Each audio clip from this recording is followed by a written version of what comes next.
அப்பாவின் வார்த்தை யோபு 8ஆம் அதிகாரம் 7ஆம் வசனம்.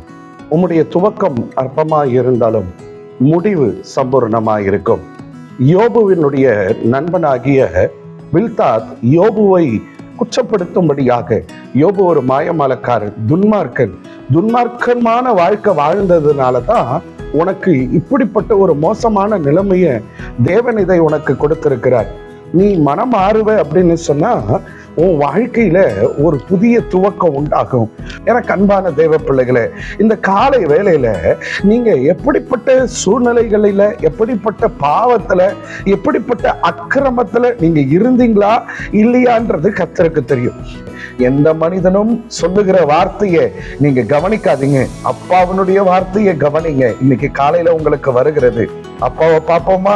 அப்பா உங்களுக்கு ஒரு புதிய ஆரம்பத்தை கொடுப்பார், ஒரு புதிய துவக்கத்தை கொடுப்பார். God bless you.